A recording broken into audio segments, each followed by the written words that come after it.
Ciao Tribers, benvenuti in un nuovo video dalla rubrica di Tribers Life.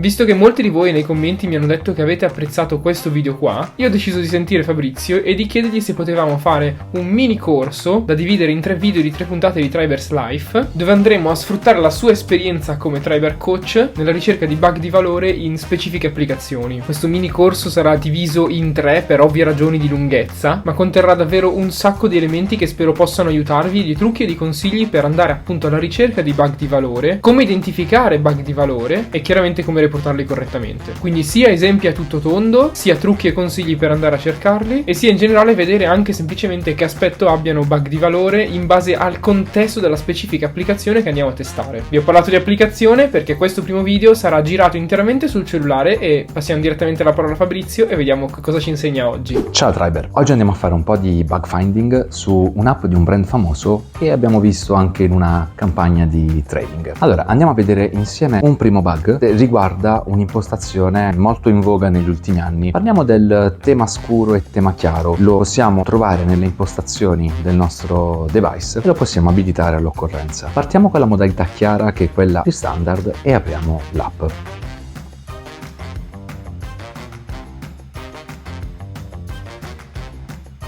Quindi apriamo l'app, la si carica, si possono scorrere le varie offerte e ci sembra tutto abbastanza normale.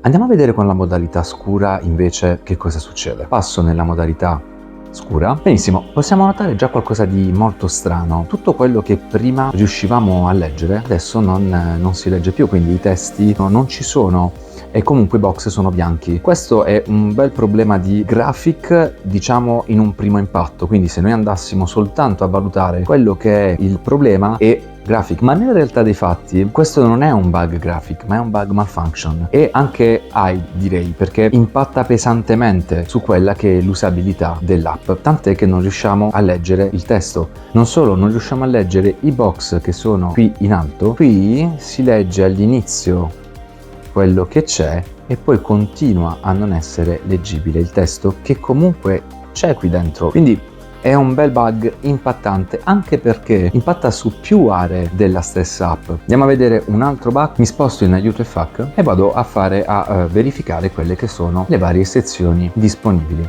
Quindi faccio uno scroll e scendendo, come potete vedere, qui c'è un testo che è spostato nella parte destra del display, che è di difficile lettura perché rimanendo in questo stato io lo vedo sul bordo. Questo è un bel bug di graphic. Andiamo a vedere un altro bug molto particolare. Quindi entriamo nella sezione impostazioni, andiamo su servizio clienti, aiuto e FAQ, facciamo uno scroll di pagina scendendo fino a servizio clienti, facciamo tap su servizio clienti, abbiamo delle opzioni di contatto con servizio clienti, tra cui WhatsApp. Faccio un tap su WhatsApp e mi viene mostrata una pagina web non disponibile. Ora, questo è un malfunction critical, semplicemente perché io ho WhatsApp installato, non è agganciata il richiamo all'app e non è possibile utilizzare WhatsApp. Quindi questo è un bel malfunction critical. Vi faccio vedere un altro bel bug. Andiamo sempre nella sezione dell'account, entriamo nella sezione del profilo, faccio un tap sul mio nome e come vedete nella parte bassa io posso impostare quelle che sono le taglie che io preferisco. Quindi diciamo che per il pantalone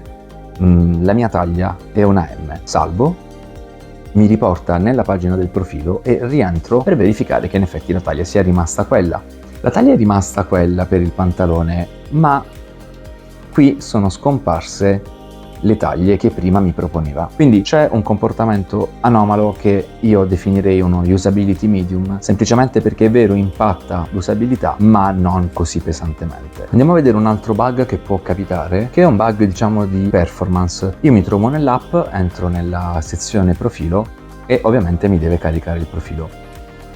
Ci sta mettendo un po', ovviamente io attendo che appaia la scheda e vi faccio vedere anche lo speed test per farvi capire che comunque non è legato alla velocità di connessione, ma bensì, come possiamo vedere, è legato all'app. Altro problema è che appunto entrando e uscendo lui rifà il caricamento dei dettagli dell'account, e questo è abbastanza pesante perché ogni volta deve andare a ricaricare. Se ci sono problemi di velocità questo impatta. È un performance low. Ok, vediamo un altro bug. Diciamo che appunto io mi vado a registrare, inserisco una qualsiasi mail e vado a leggere l'informativa sulla privacy. Nel momento in cui faccio tap sull'informativa sulla privacy, ovviamente mi appare l'informativa sulla privacy che è illeggibile perché il testo è veramente piccolo. Quindi qui ci troviamo davanti a un usability medium. Ok, grazie mille Fabrizio di tutti i trucchi e i consigli che ci hai spiegato in questa bellissima puntata. Per quanto mi riguarda è stato un video super interessante e coinvolgente, e spero che le tematiche e i bug che Fabrizio ci ha fatto vedere in questo video siano chiari tanto a me quanto lo sono a voi. Se così non fosse, c'è sempre lo spazio nei commenti per chiedermi qualsiasi cosa e vi risponderò prontamente. Per il resto ci vediamo nella prossima puntata di questo mini corso, ovvero settimana prossima. Ebbene sì, non ci sarà una puntata bisettimanale come di solito è per Tribers Life, ma questo mini corso avverrà su 3 settimane di fila, quindi 3 settimane di Tribers Life. Spero di vedervi settimana prossima, a presto!